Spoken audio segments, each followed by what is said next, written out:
Salut les gens, c'est la Haute-Gaule. On est le vendredi 12 mars. Il fait gris et nuageux en Haute-Gaule. Il est 13h30 et je vous fais une petite vidéo. Je sais qu'il y en a qui sont impatients parce que je reçois pas mal de mails. Il y en a même qui rêvent qu'ils se réveillaient et qu'il y avait une nouvelle vidéo de moi sur YouTube. Euh, il se reconnaîtra. Alors que non, pour l'instant j'en fais peu parce qu'il y avait plusieurs raisons à ça, notamment que j'avais pas trop d'inspiration, puis je préparais une vidéo et puis j'avais pas mal de choses à faire, notamment un tout nouveau site internet dont le lien sera en dessous de la vidéo. Voilà, alors aujourd'hui le sujet de la vidéo est le suivant. Il y a une chose, c'est que là je filme avec mon GSM parce que la qualité est meilleure. J'ai sur mon écran un document dans lequel je vais aller puiser parce qu'il y avait des choses à dire et je n'avais pas envie de rater de la transmission de certaines informations. La première chose à savoir, c'est que la vidéo que je vais vous proposer aujourd'hui concerne les soins énergétiques. J'ai déjà fait une vidéo sur les dangers des soins dans la playlist du même nom, les dangers des soins, mais je pensais que c'était important de refaire une nouvelle vidéo avec certaines informations qui vont revenir, d'autres informations dont je n'ai pas encore parlé, parce que je reçois beaucoup de mails de personnes me posant toujours le même genre de questions. Alors ce sera plus facile, je leur enverrai le lien de la vidéo, comme ça je fais ma feignasse. Alors les dangers des soins. Je suis une personne qui pratique des soins énergétiques et donc je parle de certaines choses dont je suis tout à fait au courant. Et c'est intéressant de, je trouve, partager mon point de vue par rapport à ça. Si vous souhaitez d'autres points de vue pour le compléter ou pour l'infirmer, vous n'avez qu'à aller chercher sur YouTube. Mais peu de personnes osent parler de ça. Alors, je vais répéter certaines informations déjà dites dans d'autres vidéos. Quand on fait un soin énergétique, la première chose à savoir, que ce soit un soin ponctuel ou que ce soit un traitement énergétique sur du, entre guillemets, long terme, il y a plusieurs choses à savoir. Et la première chose à savoir, c'est qu'il faut toujours avoir un bon ressenti sur son praticien. Il y a des gens euh, qui parfois s'acharnent à aller constamment chez le même praticien parce que peut-être c'est le seul qu'ils connaissent ou parce que peut-être ils ont eu une fois ou deux fois des bons résultats ou peut-être simplement parce qu'on leur a conseillé cette personne-là et elles ne sentent pas forcément correctement ce praticien parce qu'il y a un feeling qui passe pas, parce que sa manière de communiquer ne fonctionne pas, parce que on ne se comprend pas, ça peut arriver aussi. Et donc, il est toujours bien important de bien sentir son praticien. Si on a le sentiment que quelque chose ne va pas, il faut ne pas hésiter à dire au praticien, je suis navré, mais on va continuer ailleurs, ou vous n'êtes même pas obligé de le dire, et vous pouvez continuer ailleurs, ou arrêter totalement. Quand on fait des soins énergétiques, ici je parle surtout dans cette vidéo du point de vue du patient, hein, pas du point de vue du praticien. J'ai fait d'autres vidéos à ce sujet-là, vous pourrez aller le voir aussi. Du point de vue du patient, quand on fait des soins énergétiques, il faut éviter d'abuser. Alors je suis personnellement une personne qui accepte jusqu'à un certain point de faire plusieurs soins sur les mêmes personnes. J'essaie toujours de les espacer, mais il n'en reste pas moins que certaines personnes ont tendance à en prendre beaucoup, à en demander beaucoup. Alors je ne vais pas dire que c'est un peu de ma faute aussi parce que je propose beaucoup de soins différents, mais il y a toujours un moment où je dis aux gens, laisse infuser ce soin-ci, le soin que tu viens de faire, et puis on verra plus tard, parce que plus tu vas euh, demander de soins, plus ce qui va se passer, c'est que les soins pourraient interférer l'un avec l'autre. Alors c'est un peu différent dans le cadre où c'est le même praticien qui pratique ces soins. Je t'explique pourquoi. Je connais certaines personnes, premier cas de figure, qui font appel à plusieurs praticiens dans un même laps de temps. Et donc, qu'est-ce qui se passe? Par exemple, ils font appel à moi, je pratique un soin sur eux, et puis 3 jours après, ils vont aller voir un kinésiologue, un réflexologue, un magnétiseur, un autre énergéticien, peu importe qui. Et en fait, ce qui va se passer, c'est que mon soin étant toujours en cours, puisque d'une part, il faut le temps que l'énergie s'installe, s'intègre correctement, ça prend un peu de temps, et d'autre part, ils vont aller voir quelqu'un d'autre qui va en fait amener une énergie supplémentaire, ce qui peut neutraliser mon soin. Donc, en soi, les gens auront payer un soin pour rien, mais ce qui peut aussi parfois causer plus de dégâts qu'autre chose. Par ailleurs, quand tu pratiques chez le même praticien, alors c'est mieux de, si tu as tendance à consulter plusieurs praticiens parce qu'il y a plusieurs personnes avec lesquelles tu as des affinités, il vaut mieux essayer d'espacer les, les rendez-vous, les entrevues, les soins que tu fais avec ces personnes-là, parce que quand tu pratiques chez le même praticien, en tout cas c'est ce que moi je fais, connaissant déjà l'énergie de la personne, sachant exactement sur quoi j'ai déjà travaillé, je ne vais pas aller contredire mes propres soins. Je suppose que d'autres pratiquent de la même manière, ils savent qu'ils ont déjà travaillé sur telle problématique, ils ne vont pas aller contredire ce travail en rajoutant des énergies qui pourraient effectivement neutraliser le travail précédent. Donc quand tu connais bien une personne, ce qui est mon cas, ben je sais que j'ai déjà travaillé par exemple sur une problématique mental, c'est-à-dire un mental trop actif, etc. Je ne vais pas dans le soin suivant contrer cette problématique parce que je connais le patient. Alors, ce qui est important, c'est de toujours ne jamais attendre de résultat de ce soin, quel que soit le soin que tu fais. Pourquoi? Parce que quand tu attends un résultat, tu fais interagir le mental. Et le mental va avoir tendance à filtrer les résultats énergétiques. Pourquoi? Parce que l'énergie et le mental ont souvent tendance à entrer en contradiction. Et donc, il faut essayer d'éviter de trop réfléchir, trop mentaliser, trop chercher à voir où les effets ont eu lieu, etc., etc. Quand on fait un soin avec quelqu'un qui que ce soit, on a toujours une part de travail à accomplir. Alors certains le précisent en disant voilà, à partir de maintenant, pendant autant de temps, tu vas faire ceci ou cela. D'autres ne le précisent pas. Mais notre part de travail, c'est d'une part d'abord d'accepter que le soin a été fait, d'autre part d'accepter que le soin va mettre du temps à s'intégrer. Il faut savoir que l'énergie tend souvent à revenir à son point d'équilibre. Les personnes qui consolident leurs soins, qu'est-ce qui se passe? Pour ma part, je parle de moi parce que je connais mon travail, donc c'est plus facile de parler de moi et de la manière dont je travaille. Mais pour ma part, ce que je fais, c'est que je consolide les soins pendant 21 jours. Pourquoi? Parce que l'énergie va toujours venir à son point d'équilibre, ce qu'on peut appeler sa zone de confort. Et donc, inévitablement, si je travaille sur une peur, une blessure par exemple, 2-3 jours après, l'énergie va chercher à revenir à son point d'équilibre et donc repositionner cette peur, cette blessure. Donc, en consolidant le soin pendant 21 jours, on permet justement à l'énergie d'accepter petit à petit les changements et donc de ne plus chercher à tendre à son point d'équilibre. Alors, je le disais, c'est le temps à l'énergie d'agir. L'énergie, elle agit par cycle. Il y a le jour J, le jour où le soin a été fait. Il y a le jour J, après 24 heures, en général, l'énergie commence à manifester des changements. Il y a le jour J plus 3, le jour J plus 7, le jour J plus 21. Pour ma part encore, sur certains soins, il y a le jour J plus parfois 2 ou 3 ans, parce que parfois les soins vont commencer à se manifester 2 à 3 ans plus tard. En fait, ils vont commencer à se manifester, d'une part quand tu seras prêt, d'autre part quand tu seras plus dans le mental, et troisièmement, ils vont parfois se manifester simplement dans ta manière d'agir, de réagir ou de voir les choses. Ça peut arriver, souvent même ça arrive comme ça. C'est-à-dire que ta manière d'agir n'est plus pareille, tu vois les choses différemment, etc. etc. C'est toujours important de bien noter ça, c'est que l'énergie agit par cycle. Et c'est pour ça que moi, personnellement, j'ai choisi de consolider tous mes soins pendant 21 jours, parce que après 21 jours, les changements sont souvent ancrés. Alors pourquoi il y a certains travaux qui pourraient n'agir que plus tard. Parce que par exemple, si sur ton chemin de vie, il y a des choses qui ne peuvent se manifester que dans 2 ans, 3 ans, 5 ans, 10 ans, 6 mois, peu importe, je peux travailler aujourd'hui, mais ça prendra toute son ampleur au moment où ça aura l'autorisation de se manifester par rapport à ton chemin de vie. Alors, autre chose, c'est qu'il y a beaucoup de gens qui ont beaucoup de visibilité parce qu'on les voit partout. C'est pas parce qu'on a beaucoup de visibilité qu'on est forcément plus compétent. On est des bons marketeurs, mais on n'est pas forcément pour autant plus compétent. C'est le retour des gens qui va te permettre de déterminer la compétence des personnes et des praticiens. Alors, je le dis souvent aussi, mais l'expérience est un atout. Il y a beaucoup de gens qui se lancent, et c'est pas un tort, mais ils doivent aussi apprendre à mettre les choses en place.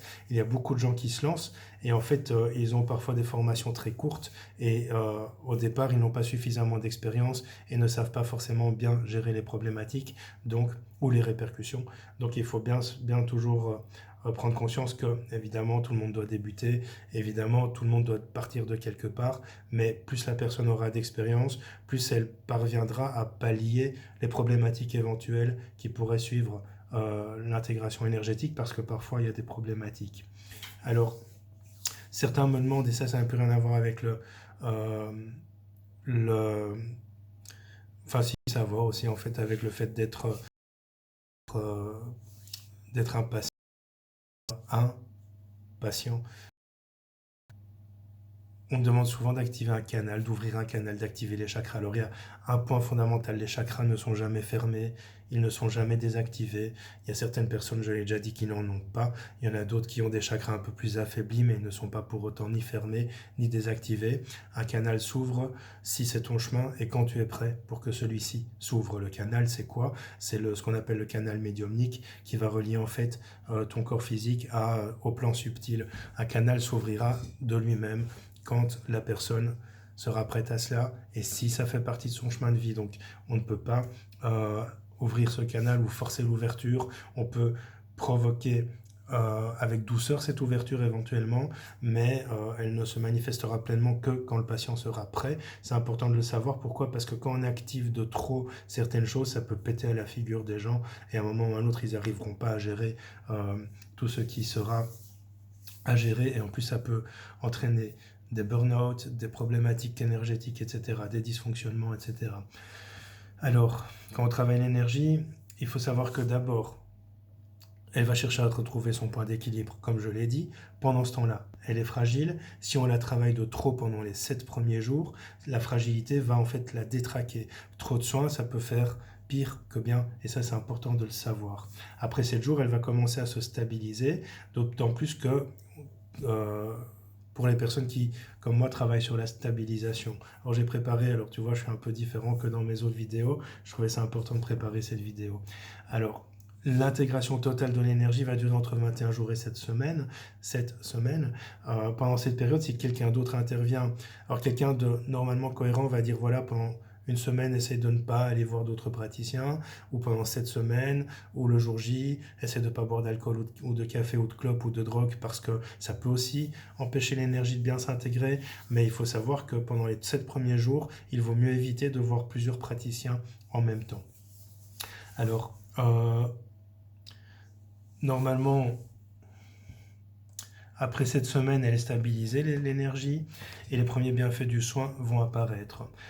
Il peut arriver, alors c'est pas forcément le cas, c'est pas le cas pour tout le monde, ça peut arriver pour certaines personnes, que si plusieurs interventions successives ont lieu chez des praticiens différents, ça peut provoquer des effets secondaires tels que de la déprime, du burn-out, de la dépression, l'envie de tout plaquer, le besoin de tout changer, la perte de repères, la perte d'équilibre mental, la perte de désir, de motivation, les troubles de la libido et des troubles du sommeil notamment. Il y a d'autres effets secondaires potentiels, mais ça c'est quand quand tu fais intervenir plusieurs praticiens, voilà ce qui va se passer.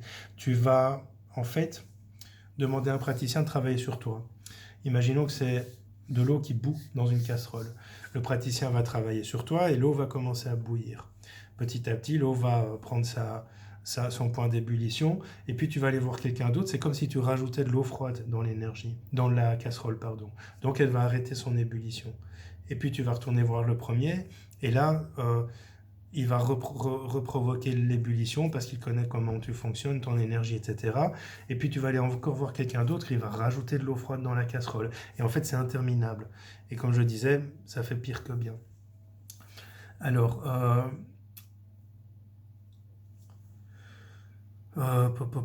voilà, je termine avec ce que j'avais à dire moi personnellement et j'ai demandé sur Facebook aux personnes qui avaient des questions à me poser de me les poser. Donc là, je vais répondre aux questions qu'on m'a posées. Il y en a certaines auxquelles j'ai dit ne pas pouvoir répondre simplement parce que je connaissais absolument rien sur ce domaine-là.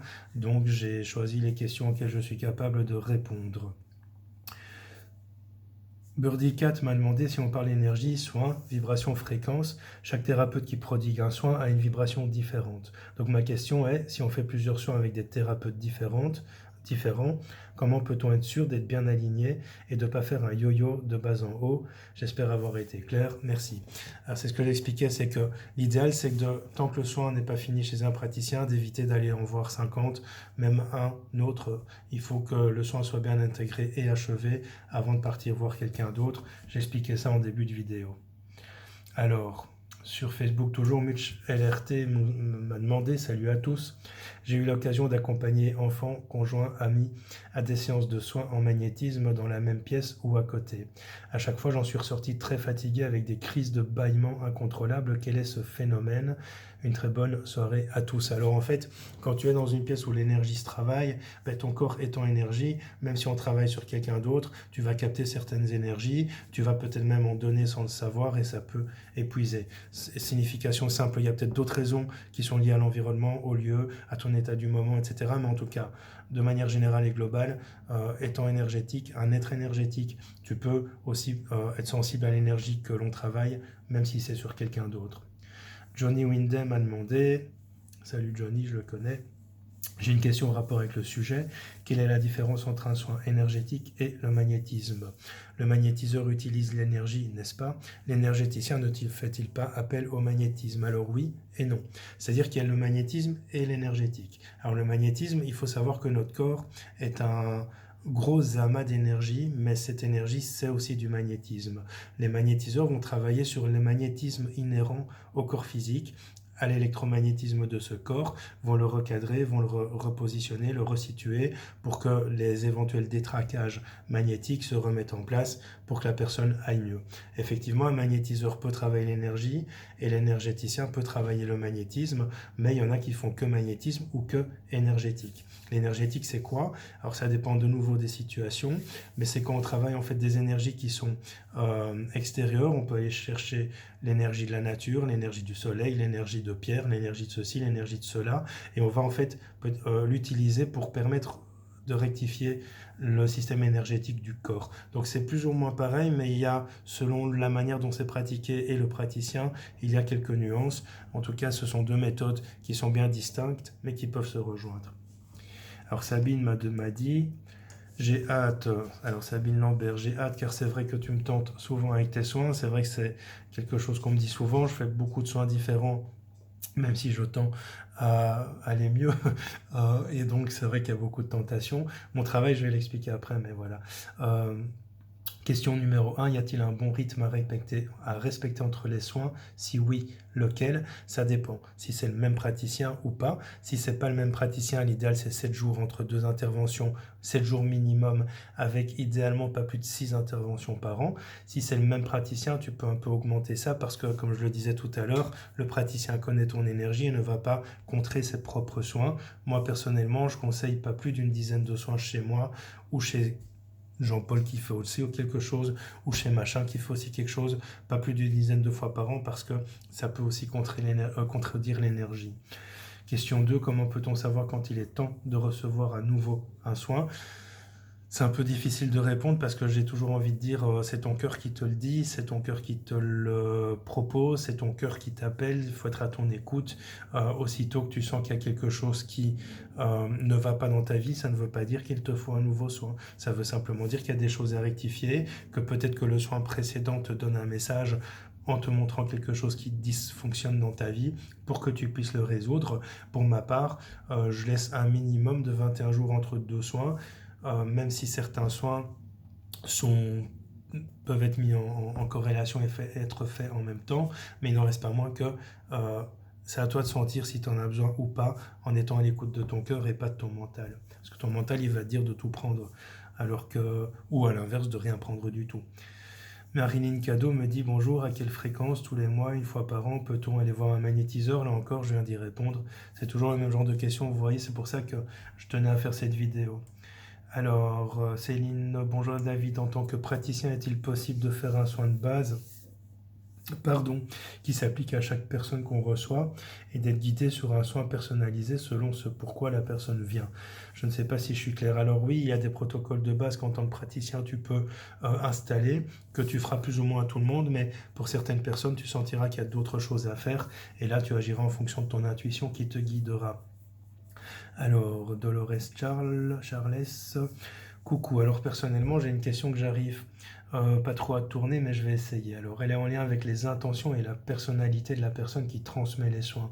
Exemple, une personne reçoit un soin de cette dite personne qui est malade elle-même, genre grave maladie, sournoise, colporte des mensonges, jalouse, manipule dans le but de nuire aux autres. Puis, cette personne qui a reçu le soin fait une réaction hors norme dans le sens corps qui s'emballe, tension plus haut, et le soin apporté par une personne noire peut-il avoir un impact négatif sur cette personne qui a reçu le soin pour le coup? Alors, j'en ai parlé dans une des vidéos dans la playlist Danger des soins. En fait, quand tu es malade, quand tu n'es pas bien, quand tu es de mauvais poil, quand tu cherches à nuire, quand tout ça, tu vas le donner à ton patient. C'est-à-dire que si par exemple tu es dans une humeur négative, que tu n'es pas bien, etc., l'énergie que tu vas transmettre va être imprégnée de cela et donc ton patient va l'absorber. Deuxièmement, il faut savoir aussi que parfois tu as le patient qui va en fait te donner une énergie négative et si tu ne te nettoies pas correctement, ce qu'il va se passer, c'est que ton patient suivant recevra l'énergie négative à travers toi puisque tu prends d'un côté et tu donnes de l'autre au patient suivant. Entre les deux, tu ne t'es pas nettoyé, donc tu peux donner au patient Y l'énergie négative que tu as chopée chez le patient X.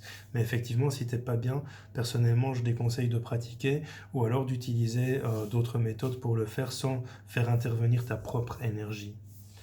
Alors Ambre Thomas dit « Oui, tu as bien raison, car tu as vu sur moi ce problème, ça perturbe ton aura. » Je ne sais plus de quoi elle parlait, mais c'était une conversation à propos des soins. Il y a quelques années, j'ai appris le Reiki et les apprentissages se faisaient en groupe. C'est grâce à David que j'ai compris à quel point il y a de très mauvais maîtres Reiki, car on recevait un soin lors de cet après-midi par 6 ou 7 personnes à la fois. Donc cette vidéo sera plus que nécessaire. Alors à ce sujet-là, j'avais envie d'intervenir autant... Il est intéressant de travailler et d'apprendre à pratiquer l'énergie en groupe parce que ça permet de pratiquer, ça permet d'avoir des retours de la part d'autres stagiaires, etc. Autant il y a certaines choses qu'il vaut mieux faire seul. C'est-à-dire qu'il y a beaucoup de pratiques aujourd'hui où on partage plein de choses ensemble, que ce soit des soirées de méditation guidée, des soirées de connexion à ceci, de connexion à cela, mais il suffit qu'une personne dans le lot soit entre guillemets toxique sans même le savoir, pour que tout le monde puisse absorber cette toxicité. Donc il faut toujours faire la part des choses entre les deux et toujours bien être à l'écoute de soi. Si on le sent ou si on ne le sent pas, si on est mal à l'aise, c'est pas parce qu'on s'est engagé qu'on doit y rester outre mesure. Alors, je crois que je ne sais plus qui, disait qu'elle aussi avait fait des échanges Reiki en groupe. Quand elle faisait le soin sur quelqu'un avec les autres, ça allait, mais quand plusieurs le faisaient sur elle, elle ne le supportait pas. Jusqu'au jour où elle a fait exprès de fermer, ils n'ont pu plus y accéder. Alors oui, c'est ce que je viens de dire en fait, c'est que parfois, plusieurs énergies qui se confondent peuvent faire pire que bien. Parfois, pas toujours. Alors Nicolas Choquet nous demande une idée de question. Quels sont les signes de l'addiction aux soins? Les signes de l'addiction, c'est pour mon cas de nouveau parce que je connais mon travail et donc les gens qui me consultent, les gens qui dès que je sors une nouveauté le prennent dans les minutes qui suivent. Alors il y en a qui prennent un truc sur 5, il y en a qui prennent ce qui leur parle et il y en a qui prennent tout ce qui sort sans hésiter. Deuxième signe d'addiction, c'est quand une personne ne va pas très bien, elle ne se dit pas c'est la life, c'est comme ça ira mieux demain. Non, elle se dit j'ai besoin d'un soin parce que ça va plus. Et en fait, elle perd son autonomie. Et ça, c'est un signe d'addiction que normalement un bon thérapeute est censé relever chez une personne qui effectivement abuse. Alors il y en a d'autres des signes d'addiction, mais pour moi ce sont les plus fréquents. Nadine Carrillo qui demande qu'est-ce qui différencie selon vous un praticien efficace d'un autre qui le serait moins? Faut-il se référer au point de vue du receveur du soin ou selon le point de vue de certains proches ou encore selon le point de vue de praticien pour évaluer un travail? Moi je m'en réfère toujours au patient parce que c'est le patient le meilleur témoin de la qualité de ce praticien. Attention, parce qu'il peut avoir 10 patients satisfaits et 5 patients insatisfaits, mais s'il y en a déjà 10 de satisfaits, c'est bon signe. C'est comme mon père qui disait toujours, quand tu vois qu'un restaurant chinois, quand il n'y a pas de clients chinois dans un restaurant chinois, c'est que c'est pas bon. C'est con, mais c'est une très belle métaphore de ça aussi, c'est que c'est le retour des gens qui va dire ça. Par ailleurs, on ne peut pas dire celui-là il est bon, celui-là il est mauvais. Moi je pars plutôt sur une idée, celui-là me correspond, celui-là ne me correspond pas. Celui-là manque d'expérience, celui-là c'est ce qu'il fait. Celui-là est peut-être trop centré sur certaines choses qui ne me conviennent pas, celui-là ne l'est pas, etc. Donc il n'y a pas une question, alors évidemment il y a des incompétents, il y a des gens qui font ça pour l'argent, il y a des arnaqueurs, il y a pas mal de choses dans ce milieu, mais du reste, il faut d'abord déterminer ça par le retour de ses patients. Stéphanie Bellin, j'ai une question qui me taraude. Comment fait-on pour savoir si l'on a affaire à un bon magnétiseur et non à une personne qui décrète avoir des dons, alors que pas du tout, ça se sent. Ça se sent. C'est-à-dire que si tu es à ton écoute, tu sens que la personne, elle te fait du bien. Il faut que tu sois à l'aise, que tu te sentes du bien, que tu sentes qu'il y a vraiment quelque chose qui fonctionne quand la personne te fait des passes. On appelle ça faire des passes. Que tu sens qu'il y a des résultats probants dans les jours qui suivent. Il faut que tu le sentes. Maintenant, évidemment, tu ne peux pas se sentir sans le tester. Mais il vaut mieux tester une fois et se dire non, ça va pas, que de s'acharner à y aller ou de se priver d'aller chez quelqu'un de compétent parce que tu hésites. Il faut le sentir quand tu vois une photo, quand tu as quelqu'un au téléphone, tu dois le sentir si c'est une personne qui t'appelle. Et te méfier aussi des gens qui manipulent par la parole. Stéphanie Obiedo qui demande la question de la légitimité. Est-ce toujours nécessaire de se former si le talent et le cœur sont présents? Oui et non. C'est-à-dire que certaines personnes ont le talent et le cœur, mais ont besoin de se former pour acquérir des pratiques, des techniques, des protocoles, parce qu'elles ne parviennent pas à le faire autrement. Par ailleurs, il y a celles qui sont très compétentes mais passent leur vie à se former et ne pratiquent finalement presque jamais. Et il y a celles qui sont incompétentes et qui pratiquent alors qu'elles devraient bien se former. Il y a toutes sortes de gens en fait. Le tout c'est de bien être là encore une fois de plus à l'écoute, mais je considère personnellement, et ça c'est ma lutte dans le milieu spirituel, c'est que même si tu as un talent, un don, il est toujours intéressant d'apprendre, pas forcément la manière de l'utiliser, mais au moins les dangers potentiels, apprendre des choses en anatomie, apprendre la symbolique des maladies, la symbolique du corps humain, etc., etc., parce que plus tu en sais, plus tu seras compétent. Voilà. Alors Christine Dogno me demande... j'ai fait des formations Reiki il y a 20 ans sans savoir que j'étais déjà une guérisseuse. Je me suis éloigné de ces échanges avec un maître et plein de gens car j'ai décelé des incohérences avec ma façon de sentir, penser, etc. Malgré la charte. Il y a eu des prises de pouvoir. Là, j'ai tout arrêté avec eux. Question. Avec les nouvelles énergies, le Reiki est nécessaire. Est-il resté un canal sûr et pur? Sinon, y a-t-il un danger à se faire toucher par un praticien Reiki? Et moi, si je touche quelqu'un par ce canal, est-ce que je risque de prendre de la négativité? Alors, j'ai fait une vidéo sur les dangers du Reiki notamment. J'en ai parlé, tu peux aller la voir dans la rubrique danger des soins. Beaucoup de maîtres Reiki que je connais personnellement qui étaient très compétents en Reiki ont arrêté le Reiki pour différentes raisons et notamment l'emprise et la prise de pouvoir. Emma Saint-Omer, un soin énergétique peut-il aggraver un symptôme si le soin est mal fait? Oui. C'est aussi clair que ça. Il n'y a pas d'autre réponse. Si le soin est mal fait, oui. Au pire, un soin bien fait ne va pas aggraver le symptôme, au mieux il va l'apaiser. Mais un soin mal fait va aggraver le symptôme. Si un praticien ne sait pas ce qu'il fait. Gizmo de Guise me demande: bonjour David Mogiel et merci pour ce post. Voici ma question. Le magnétisme a-t-il la possibilité d'intervenir sur la calcification des épaules et sur l'inflammation du côlon? Oui. Par contre, il ne va peut-être pas le soigner, va sans doute apaiser les symptômes et permettre que la maladie n'évolue pas. Mais personnellement, je conseille toujours, dans ce genre de circonstances, de collaborer avec un médecin, c'est-à-dire d'un côté un suivi médical et d'un autre côté un suivi énergétique. Catherine Millet, vaste sujet, intéressant, mais après ça, comment garder confiance et oser faire des soins?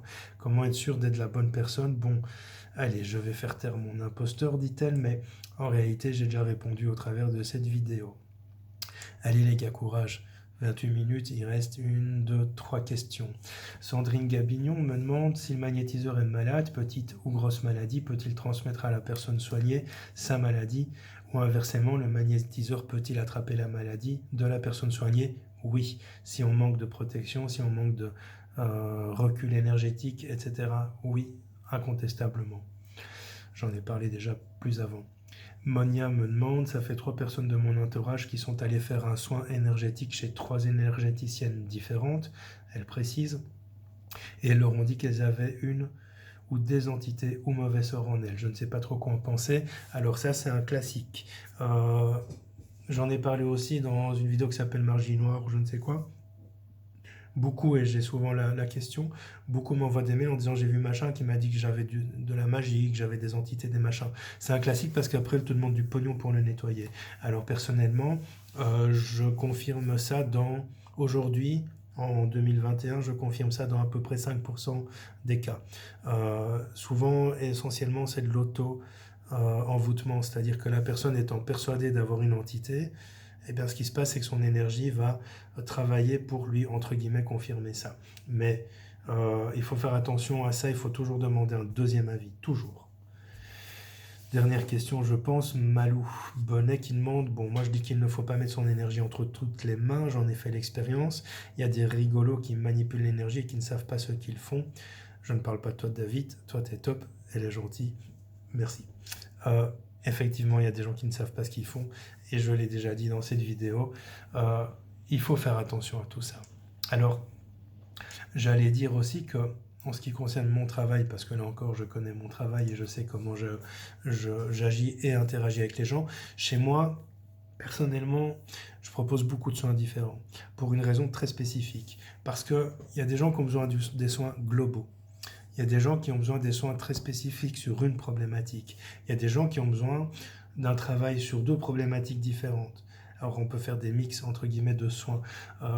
Je suis toujours dans l'optique d'apporter les choses les plus précises et spécifiques parce que pourquoi aller travailler sur quelque chose qui ne doit pas être travaillé? C'est-à-dire, imaginons, j'invente une situation, mais quelqu'un a besoin de travailler une peur de s'affirmer et de s'exprimer en public, mais n'a pas besoin de travailler sur une blessure d'affirmation. Or, un soin global va proposer le travail sur les deux éléments. Mais elle n'a pas besoin de travailler sur ces deux éléments, juste sur l'un d'entre eux. Donc je vais spécifier des problématiques avec des soins bien spécifiques. C'est pour ça que je propose beaucoup de soins. J'en propose pas tout le temps beaucoup, parce qu'en règle générale, je crois en avoir créé pas loin de 120 et qu'en permanence, il y en a une quinzaine sur mon site. Mais par exemple, quelqu'un veut travailler sur l'abondance, mais ne veut pas travailler sur une autre problématique. Un soin global va travailler les deux problématiques.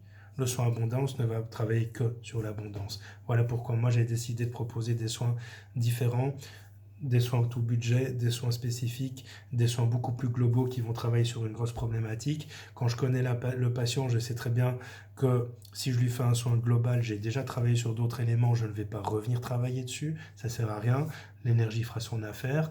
Quand je connais le patient, je sais aussi que j'ai déjà travaillé sur tel élément, ça n'a rien changé, c'est possible de continuer à travailler dessus, donc je vais poursuivre le travail déjà entamé, je ne vais pas reprendre le travail à zéro, etc. Donc c'est vrai que c'est ça l'avantage d'aller voir la plupart du temps, si tu es satisfait d'un praticien, pas si tu n'es pas content avec lui évidemment, d'aller voir le même praticien, moi ou un autre, on n'est pas là pour faire son beurre, pour pouvoir en fait justement travailler sur des choses que le praticien connaît déjà, ce qui va éviter les abus. Bon voilà, j'espère avoir répondu aux questions que vous m'aviez posées. J'espère que ça a été assez clair. Dans la même playlist que celle-ci, il y a d'autres vidéos sur le sujet. N'hésite pas à aller les voir. Je te dis à bientôt pour la prochaine vidéo dont je ne connais pas le sujet, mais il n'en reste pas moins que ce sera quand j'aurai envie. Salut les gens!